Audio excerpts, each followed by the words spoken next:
Welcome back to Murder with the Missus. I'm Darren. And I'm Amy. And today we're going to tell you about Oscar Pistorius.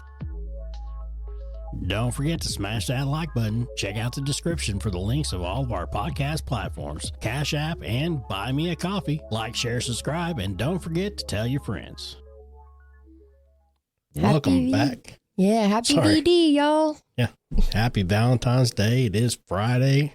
Mm-hmm. Guys, you know, this only comes once a year. So go out, buy that special gift that you deserve. I'm sorry, wait, what? Because you have to put up with so much throughout the whole year. Okay. You didn't think it was going to go that way? No, that went completely into left field. But now that I know how you feel about yourself. No. Guys, if most of you know or don't know, buy your woman something. Show them how much you appreciate them. And because if you don't, they're just going to find somebody that does appreciate them. That's true, too. Just saying. And if you're not spending it with someone that you love, don't look at it that way. Love yourself. Yep. You should always love yourself. Maybe I said that just a minute ago, yeah, and you told me no. But you have someone right here. Right here. See what I put up with. Or you could just do something nice for somebody today. Your love language doesn't have to be $100 on roses so you can watch them slowly die. No, I ain't saying go out and buy a dozen roses. No, you don't have to. If that's your thing, cool. Scratch all that crap. Go out, have a nice dinner, have a drink. Just be with each other. Or maybe do the dishes for her or something that she normally does. Just do something. Yeah. Or him. Same thing. Go change your oil. Yeah, exactly. Do it yourself. Do it your damn self. Yeah, Amy, go change your oil. I can. But anyway, to the story. I don't like that laugh. It's a Valentine's story. It is. So when I realized that we had an episode that was going to drop on Valentine's Day, I started looking around, researching, and forgot about this one completely. Yeah. It's an older and very well-known case, and it's very interesting. So I wanted to tell my love all about it. That's you, not myself. Oh. How that works. I appreciate you. So this is Oscar Pistorius, a.k.a. the Blade Runner, a.k.a. the fastest man on no legs. Oh, this ain't like the movie? Not the movie. Nope. Gotcha. Nope. Oscar was born on November 22nd of 1986 in Johannesburg, South Africa. He was born missing the outside of both feet and both fibulas. That's the calf bone or the shin. When he was 11 months old, they amputated both legs about halfway between the knees and ankles. 2 months later, he was fit with his first set of walking legs or prosthetics. He was always athletic in school and playing rugby, water polo, tennis, and he wrestled. He trained at a garage gym, and the owner said he was there for 6 months before they even noticed that Oscar had no legs. He skipped, boxed, did push-ups. He was doing everything. So he learned how to walk on those prosthetics from the start, from the get-go. Right. So he's only 13 months old when he got them. So he learned to walk on them. Wow. Mm-hmm. That's crazy. And if that's all you've known your whole life, you don't know anything different. Absolutely. That's just the way it is. He adapted very well. Now, his mom, Sheila, would tell him that there was no disability in their family. The real loser is not the one who crosses the finish line last, is the one who sits on the side and doesn't compete. He had a pretty bad knee injury playing rugby, and he did rehab at the University of Pretoria's High Performance Center. And he said, I only started sprinting in January of 2004. I thought I would be going back to rugby season at school in April of 2004, but started sprinting as part of my training after an injury. Entered the South African Disabled Championship and never looked back. He found his passion. It took a while for him to get a proper pair of running blades, but he got them. He was jumping hurdles in exoskeletal prosthetics, so wooden legs. So they came up with these blades, and he started competing in single and double amputee sprinting competitions. He broke world records, like running the 200 meter in 21.97 seconds at the 2004 Summer Paralympics.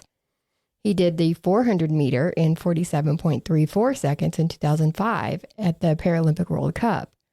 He would go on to break records of his own, like he'd set the record and then he'd turn around and break it. Lots happened. So you can look up his medals and accomplishments if you want to. The list is long, so we won't go through them all. But he wanted to compete in the 2008 Olympics, not just the Paralympics. I bet. Yeah. He was still outrunning people. Yeah. He definitely was. And those prosthetics they had, the blades are the ones that kind of curve. Yeah. They kind of make a little curve. Yeah. You see them a lot now. Right. But those were actually made at the time for him, just for that. Mm-hmm. Yep. And he was the first one to use them, or was he? He's the first national international person we've seen wear them. Oh, okay. They really weren't as widely known back then, but I don't know if he was the first to wear them. Oh, I got you. But now whenever you watch them and you see people that use them, that's what they use. Mm-hmm. Yeah. That's at the standard. Yeah, it's pretty cool. Yeah. Now, it didn't come without criticism, though, because people were saying that his running blades gave him an advantage over runners with natural ankles and feet. He ran with J-shaped carbon fiber blades called the Flex Foot Cheetah. And as you can imagine, coming off the line was a challenge. So just picture how they have to stand to sprint, like they squat down. Coming off that is not as easy when you're on blades. Yeah. And it wasn't as easy to go around curves either. But he was making up for all of that he was lacking, or I don't know if he was lacking anything, but he was making up for everything in the straightaways. Yeah. He was studied at the German Sports University, and they said that the blades allowed him to use 25% less energy than runners with natural legs at the same speed.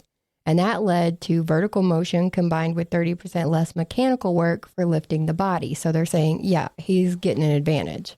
So the International Association of Athletics Federations, the IAAF, made Rule 144.2 prohibiting any technical device that incorporates springs, wheels, or any other element that provides a user with an advantage over another athlete not using such a device. Now, you'd appeal this because the study was only done for running in a straight line and left out all the other variables. And like we mentioned, coming off the line, the curves, things like that, they didn't take any of that into consideration. So he appealed and he won. So he competed in the Olympics? He did not. No? There was some drama around that, but he did compete in the 2008 Paralympics and won 3 gold medals. And he kept going. At the 2011 World Championship, he was the first amputee to win a non-disabled world track medal. Then he made it to the 2012 Summer Olympics. So that's when he didn't get to do it in 2008. Mm-hmm. He ended up doing it in 2012. He was the first double leg amputee to participate. He was part of a sprint team, but that team did not win. But he was picked to carry the South African flag in the closing ceremony. And this was a big deal. He got sponsorships from Oakley, Nike, and a few others. He was doing modeling campaigns. He was still winning in the Paralympics, taking a total of 8 medals in his career. Sorry. Wrong tube. Wow. Son of a bitch. Are you that impressed? I tell you, it's just a pop. It's not. Proceed. Okay. Oh, God. Sorry. So he had 8 medals, so 6 were gold, 1 silver, and 1 bronze. He has a tattoo on his back for 1 Corinthians 9:26 through 27. I do not run like a man running aimlessly, meaning he's got a purpose. Mm. And he was quoted saying, "You're not disabled by the disabilities you have. You are able by the abilities you have." That sounds like words to live by. Professionally, he was doing great. Personally, might be a different story. He was interested in architecture, motorcycling, playing the electric guitar, and breeding racehorses. He was becoming more and more famous as he went on. But backing up a little bit, he released an autobiography called Dream Runner in Italian in 2007. The English version called Blade Runner was released in 2008. In 2009, he was reportedly driving a boat. Alcohol may have been involved, and there was an accident. He was thrown from the boat. They airlifted him to Mill Park Hospital for surgery so that they could fix his nose, jaw, and other facial bones. Damn. Yeah. Also in 2009, he was arrested and accused of common assault. Now, there were 2 versions of this story going around. Both involve him being at a party. One story is that he slammed a door and a piece of it came off and hit somebody. The other is that a man and woman were arguing, left. The man came back in, and when the woman tried to come back in, he slammed the door on her leg. So, 2 very different stories. Yeah. Either way, the case was dismissed for lack of evidence. And he kept going. In 2010, he was on the Italian version of Celebrity Survivor. Again. Son of a bitch. Again. My bad. Listen. This video is going to be just full of shit. Yeah, sorry. I apologize. My bad. At the 2011 World Championship, he was the first amputee to win a non-disabled world track medal. In 2012, he was a special guest star on the Italian version of Dancing with the Stars, and later that year, he was on Jay Leno. He was described like this: if you take the celebrity of LeBron James and you combine it with the appeal of Leonardo DiCaprio, that was Oscar Pistorius. So it was no surprise when he showed up in November of 2012 at the South African Sports Awards with Reeva Steenkamp right on his arm. She said in an interview at the event that Oscar was a sexy boy and a gentleman. Reeva was born August 19th of 1983 in Cape Town. She had two older half-brothers, one from her dad's previous marriage and one from her mom's previous marriage. She was doing a newspaper beauty contest and was recruited, so she began modeling when she was just 15. She graduated from Nelson Mandela University with a Bachelor of Laws degree. And she said, at the end of last year, I made an application to the bar. It was a nerve-wracking experience. As I walked out, I got the call from FHM shoot as well as two others. And I made a decision to take the modeling shoot. I believe in destiny and faith. So she picked modeling over law? She did. She did. And she loved it. She had been in magazines, on TV commercials. She was number 40 on the FHM 100 Sexiest Women of the World in 2011 and number 45 in 2012. What's FHM? I guess it's their magazine. Oh, okay. I'm not sure. She was the first face of Avon in South America, probably South Africa. I think that typoed. She loved riding horses until she fell and broke her back in the early 20s. In her early 20s, not the 1920s. She was the first face of Avon? Of Avon in South Africa. Mm-hmm. That's America. I know. That's why I said I think it typoed. It like auto-corrected to America. We're in South Africa, so. Oh. Now, when she broke her back in her early 20s, she had to learn to walk again. But she was a regular A-list guest at the red carpet events and socialite on the party scene. She was just doing the most. Yeah. She was loving, caring, and fun. So her and Oscar really hit it off. They kept their relationship a secret at first until they went to that sports awards in November. And it would only be 3 months later when Reeva was shot 3 times in the bathroom of Oscar's house, and she would sadly pass away. Oscar was arrested and the next day charged with premeditated murder. So he shot her? He admitted from the beginning that he shot her. Yep. Why? Why is the problem? He says he thought she was an intruder. He posted a cash bond on the 22nd, but he couldn't go home. He had to turn over his passport and he couldn't drink alcohol. Allegedly, though, he apparently got into a shoving match with someone at a bar. So if you're not drinking, probably don't go to the bar. His trial began in March of 2014 in the Pretoria High Court. They don't have a jury trial there. It's only a judge. And at one point, they paused the trial so he could get a psychiatric evaluation to see if he could be criminally responsible. A forensic psychiatrist testified that he or she had diagnosed Oscar with generalized anxiety disorder. And that's an excessing, uncontrollable, and often irrational worry about events or activities.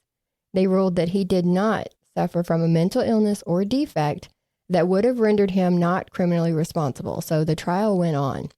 And here's what we learned. He was paranoid. There was a lot of violence in the area. You think? Yeah. Yeah, it was pretty bad. So in the area they were in South Africa, there was a lot of violence. And then if you add in the fact that he's a celebrity, so everybody knows that he has money, then couple the fact with the fact that he is disabled because he has 2 prosthetic legs. Here I go. But anyways, you add all that together and he was worried that somebody would break in and try to steal from him or hurt him and he wouldn't be able to defend himself. So he basically felt like a target just sitting there. So he kept a gun handy. He testified that the alarm system at the house wasn't working properly. Now, I had trouble listening to some of the audio, but he said that the window chimes were battery operated, not hardwired in, but then said that the house had been painted in 2010 so that they had to remove those chimes from the windows. So either way, either dead batteries or no window coverage at all, They weren't working. And on the night of the 13th, as he watched TV and Reeva did yoga, they were just chilling at the house. He said they went to bed about sometime after 10 or 11. He woke up around 3 a.m. because he was hot. I feel that. I mean, I have to have a fan on just to sleep. You do. Fan on, feet out. All the time. And it's funny you say that because he actually got up to get the floor fan. Oh, did he? Yes. Yeah. All right. Well, we're going to take a quick break and hear a word from our sponsor. Ooh. Do you or someone you know live in an apartment community? Are you balling on a budget? Then this ad is for you. Some apartments don't have a washer and dryer included in the lease. If you want that life, then contact My Laundry Solutions. They serve Tulsa, Oklahoma, Springfield, Joplin, and Kansas City, Missouri, Sherman, Dallas, Houston, and Lubbock, Texas. Their newest location is in Fort Worth, with more locations opening in Texas in 2025 and 2026. No credit check, free service, professional installation, and your account is available online, all for about $1 a day. Go to your leasing office, go to mylaundrysolutions.com, or call 800-535-4411. Stop wasting that hard-earned money at the laundromat and give My Laundry Solutions a call today. My Laundry Solutions. Give them a call today. Don't miss out on a great deal. You really don't want to. So we're at 3 a.m. He gets up to get the floor fan. He said that Reeva had either already woken up or hadn't been to sleep yet because she asked him what was wrong when he got up. He said he was hot and he got the fan, shut the glass door to the balcony, and shut the curtains. So my question here was, if you're so paranoid that you're a target, why are you sleeping with the doors open? I didn't understand that. I get that you're in a bedroom on the second floor, but still, people climb. Anyways, he heard a noise from the bathroom, like a window sliding open, then hitting the top when it gets fully open. And he immediately thought it was a burglar. There was no door between the bedroom and bathroom. So it's like a little hallway that you go down, turn right. You would have the bathtub behind you in the corner, the door to the toilet closet in front of you on the left, and then the door to the right, which is the glass shower door right in front of you on the wall. Now, I call it a toilet closet because it's one of those tiny areas that only has a toilet in it. And it's literally that big. We'll post one of these days. We'll post a layout picture. But he sees this as no barrier between him and the intruder. So he went back into the bedroom and got his gun, a Taurus PT 917 9mm semi-automatic, from under his side of the bed. And he whispered to Reeva, who was in bed, to get down and call the police. So she was in bed. He thought she was still in bed. Oh, good night. It was very dark. So he made his way to the open passageway to the bathroom. As he got closer, he said he screamed for the intruder to leave and for Reeva to get on the floor and call the police. Then he stopped screaming because he didn't want the intruder to know his location. As he got to the opening of the main part of the bathroom, he heard a door slam, which would be that door to the water closet, toilet closet, whatever it's called. The only door that could have closed would be that one. He peeked around, seeing that the window was open and that door to that toilet was closed. So he yelled again.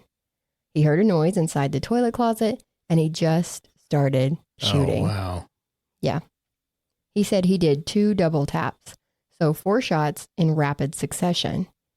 He just kept shouting for Reeva, but his ears were ringing like so loud from the gunshots that he couldn't tell if she was responding. He made his way back to the bedroom, and keep in mind that he does not have his prosthetics on right now, so he's not getting around very well. He still has trouble with his left leg to this day. He makes his way to the bed and feels it to realize that Reeva is not in bed. So he thought she was on the floor, but then realized maybe she's not on the floor. Maybe that was her in the bathroom. Or maybe she was hiding. If she is hiding, she would answer him when he would have yelled.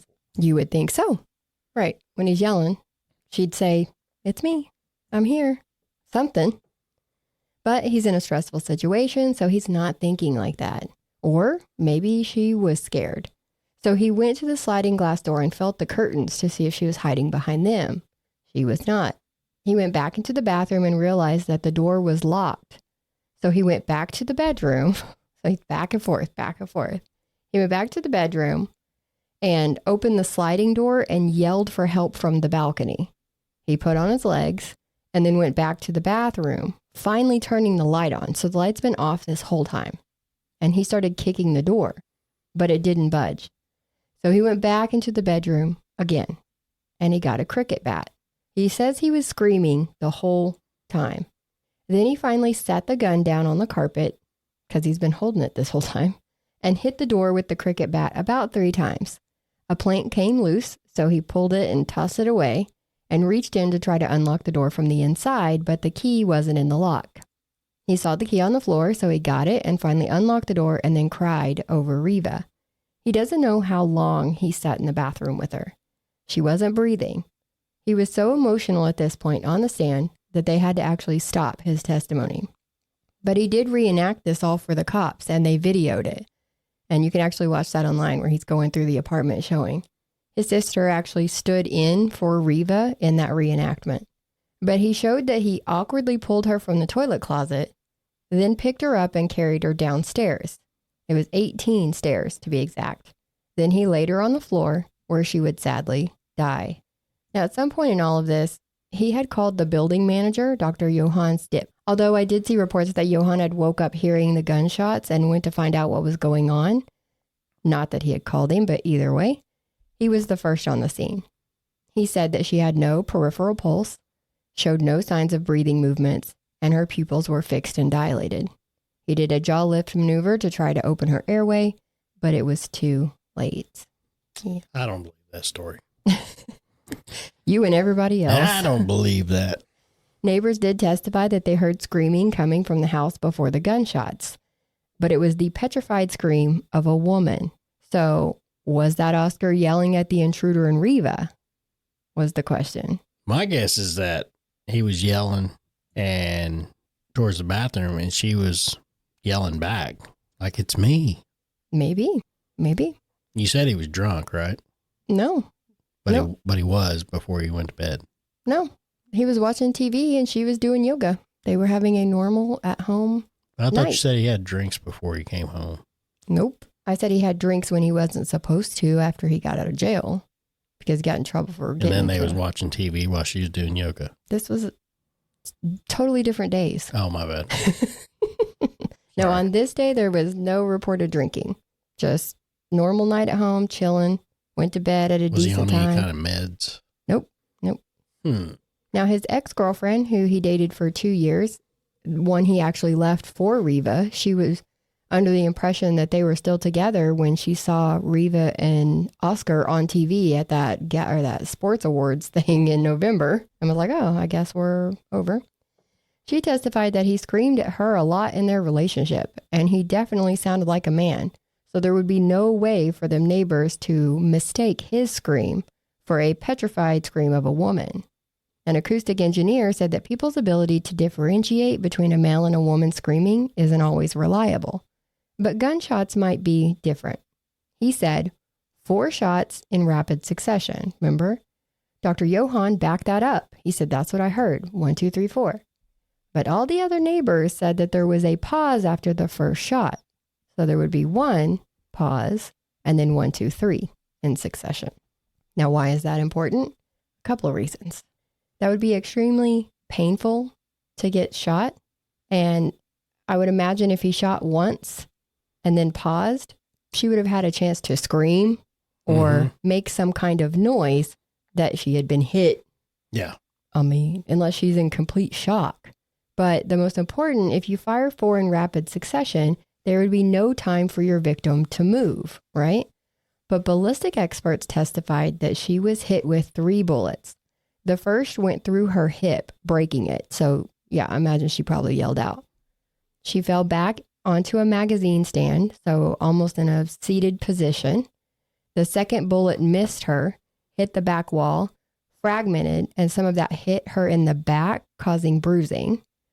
The last 2 shots couldn't be determined as to which one went first, but they believed that she had crossed her arms in front of her head to try to shield herself from the bullets coming in, with bullet 3 going through her right arm and then 4 through her left hand and into her head. So obviously she moved after that first shot. Yeah. is what I'm saying. So, they can use lasers, Yeah. to see where the bullet went. Yeah, and they do that. They set them little laser beams up and they see exactly it went through the door here, it would have hit here. You know what I mean? So they can see that she was hit once, fell back, and then was hit 2 more times. So she obviously, there had to have been that pause in between that first shot. So that's probably what it was. She got hit, screamed. Mm-hmm. Fell back, and then was hit again. So what, they're thinking that she screamed and he panicked? I don't know, but they're saying he would have known. They're saying he should have known that that was her in that bathroom after that first shot. But still, after the pause, he kept going. No. Yeah. So he's thinking that, or they're thinking that he might have done it and was like, oh shit, I screwed up. You better finish it out. Yeah. Who knows? And they also made him stand in front of the door with his legs and then take them off and stand in front of it again to see the height difference, just to see if he had his legs on or not when he shot. And they believe that he did not. And lots of people testified too. The guy he bought the gun from, he said that Oscar had just placed an order for 6 more guns. Wow. He talked about a previous incident where Oscar told him he thought there was an intruder and he went into combat mode with his gun. Turned out that intruder was his washing machine making noises. Sometimes our dryer gets wild. It does, but it sounds like an airplane taking off. It don't sound like, I guess you could, whatever. Now, his ex Sam. We just need to get with My Laundry Solutions and get that taken care of. Yeah, we need to give him a call. Sorry. Call him up. Plug there. His ex Sam, that had talked about him screaming at her all the time, she talked about him getting mad one time about being pulled over by a cop for speeding, and he shot out of the sunroof of the car at a stoplight. So he's sounding a little reckless. Yeah. You think? There was an incident in January at a restaurant when he was with Reeva when he accidentally fired his gun under the table. And there was about 200 people in the restaurant. What an idiot. He's not sounding very smart. It's like, it reminds me of the video where the gun instructor, he's sitting there trying to teach him gun safety. Mm-hmm. And he like pulls the gun up out of his holster and it like, pow. Oh, yeah. And they're like, did you mean to do it? And he's like, yeah. And he puts his gun down, takes his headphones off, and he's like, he automatically knew I'm a moron. Yeah. Because you could see the embarrassment in his face that what he did. As well, you should be embarrassed. Now, people who have known Oscar for a long time said that after he got famous, he got more arrogant and more paranoid. They brought out some WhatsApp messages showing her saying that, talking about Reeva, saying that he was nasty. She was scared of him sometimes. He accused her of flirting with her friend's husband, and he made a scene because of it. And then she was very unhappy in the relationship, and she was sad. She apparently had coffee with an ex 4 days before she died, and they had exchanged some platonic texts. They made it very clear that these were strictly platonic. But there's a lot more drama to be had. So let's get into it. In September of 2014, Oscar was found not guilty of murder, but he was found guilty of culpable homicide. So that's like manslaughter here in the States. He was sentenced to 5 years in prison. He was also given a 3-year suspended sentence for reckless endangerment for shooting in the restaurant. He was found not guilty of shooting out of the sunroof at the car. And you have to serve a 1/6 of your sentence. Sorry. You're good. You got all these. He shot in the restaurant, shot out the sunroof. Shot out the sunroof at the light. Good night. Yeah, he's just wild. And you have to serve a 1/6 of your sentence there. So he was set for release in August of 2015 to do some community service. Yeah. But he couldn't do any official athletic competitions until the full 5-year sentence expired. Now, his release was blocked by the South African Justice Minister, saying it was premature. That's not long enough. But he was eventually released in October. A month later, prosecutors said that they would appeal the shockingly light and inappropriate sentence he got. And the judge told them, we'll go right on ahead. But they couldn't appeal the sentence, only the acquittal of the premeditated murder charge. And they said, okay, bet. They argued with the Supreme Court of Appeal that the judge used dulis eventualis incorrectly, And this is whether the accused did actually foresee the outcome of his actions rather than he or she would have. So Does that make shooting into a sense? tiny closet at someone will Probably kill him. Right. So he should have known shooting into that closet would kill him. Yeah. So they're like, he Well, did I mean, it you know, it's anyway. like shooting fish in a barrel. 100%. And that's what the prosecutor basically said too. So by unanimous decision, because this is a panel of 5 people now, they overturned the culpable homicide conviction and found him guilty of murder. Took his legs right out from underneath him. Stop it. Sorry. Stop it. I'm so sorry. You're going to hell. That is so wrong. Yeah. Don't hate me. Too late. Just kidding. It's out there now. Oscar appealed, of course. That's what he does. And remained on house arrest while he did it. Now, he couldn't be at his house because he had to sell that to pay his legal fees. But he lost the appeal. Wow. I'm shocked. And on July 6th of 2016, he was sentenced to 6 more years in prison, even though the minimum is supposed to be 15. He went back to the same hospital prison he was originally in, and the prosecutors appealed this second shockingly lenient sentence. In November of 2016, he was transferred to a different prison that was more for disabled prisoners. So it has like a bathtub in their cells, which I imagine that would be more convenient because if you have to take your legs off to take a shower, it's a little more difficult to take a shower. Yeah. And this is for people who are serving 6 years or less. So he was actually able to go there. Halfway through his sentence, he was again considered for early release. Her family has to fight this every single time this happens. And Oscar participated in the restorative justice process where he had to ask the family for forgiveness, which was very hard on the family too. So they have to just keep facing him year after year, appeal after appeal.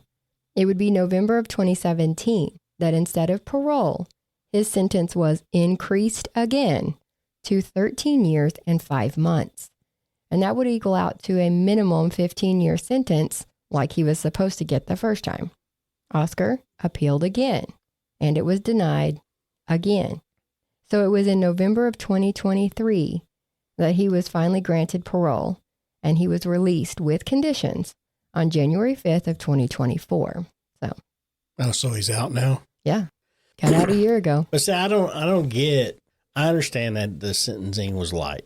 He should have been sentenced to the max or whatever it was. It should have been 15. Well, I think he should have got more. But, I mean, if they ruled it, then, and that's what they give him, they shouldn't have, in my own opinion, I don't think they should go back and be like, oh, we're going to add this on top of it. They did that on the second one. Now, when they went back the first time when he got out, they were like, you can't go back on what's already happened. You would have to then find him guilty of murder. And that's what they did. Yeah, I understand but that. But then they did. But then you said they only give him 5 years? 6 years. 6 years instead of the 15? Right. And then you said that they added another 13? They made it equal out to, they added 13 years, 5 months. They added 13 years, 5 months. Mm-hmm. So that's what I'm saying. I don't think that they should have been able to keep on. Just, I mean, they should have just done that the first time and let him do his appeals. That's kind of what that appeal court was saying. Like, why didn't y'all take care of this before? Exactly. I mean, because, and how early did he get out this time? Let's see. It was changed in 2017 and he was out 2024. So 7 years. So he got out in 7 years. Mm-hmm. So, if they would have went ahead and found him guilty to begin with, he could have got a whole lot harsher sentence. You would hope. But I mean, if he was here, he would have. Yeah, it's a little different here. Yeah. Well, you never know here. Sometimes they're on it. Sometimes they're not. I'm not saying like here, but you know what I mean? Like in U.S. In the States. Yeah. So now he is out and about. Where you're at. Exactly. And who you know. Yeah. But he's out and about. Last I could see, he was dating a longtime family friend named Rita, who is a business management consultant. Now, remember, he sold his house, so he stays with in his uncle's $2 million cottage. They call it a cottage, but I don't know a cottage that costs $2 million. Reeva's mom started the Reeva Steenkamp Foundation to help prevent similar cases in the future. And Reeva, along with Anine Boyson, were named SA Person of the Year for 2013. Reeva had filmed for Tropica Island of Treasure, and it was supposed to premiere 2 days after her death. So they did a tribute to her for that first episode. In her exit video, she said, "I think the way that you go out is so important.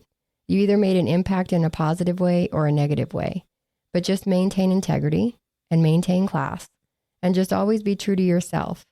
And I'm going to miss you all so much. And I love you very, very much." So it's a goodbye that crosses over. It was a goodbye on the show, but since she passed away before it aired, it ended up being a goodbye to people, to everybody. A lot of people believe that they were actually arguing that night and that she had locked herself in the bathroom to get away from him and that he shot her out of anger. And I was thinking of alternatives, and he did wake up because he was hot. She could have gotten up to go open the bathroom window. He says he yelled about an intruder. Maybe she thought the intruder was downstairs, because what intruder goes into a toilet closet in an upstairs master bathroom? And she went into the toilet closet to hide from the intruder. I mean, it wouldn't be too hard to believe that. And they believe that she was facing the door when she was shot. So she wasn't like actually using the facility. She was standing there, maybe listening at the door to see if she could hear a scuffle, or I don't know. There's just so many ways that could have went. Yeah. And he thought that she was in bed, but why would he leave her in bed alone instead of getting her somewhere safe or staying with her with the gun? That way he was protecting her.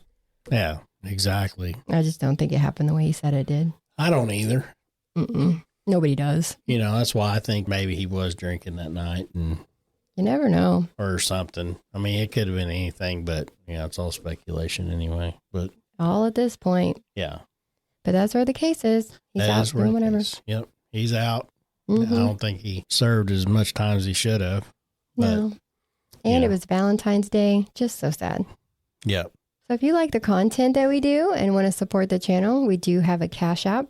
You have to use the email address to look it up. It's dna.truecrime@gmail.com.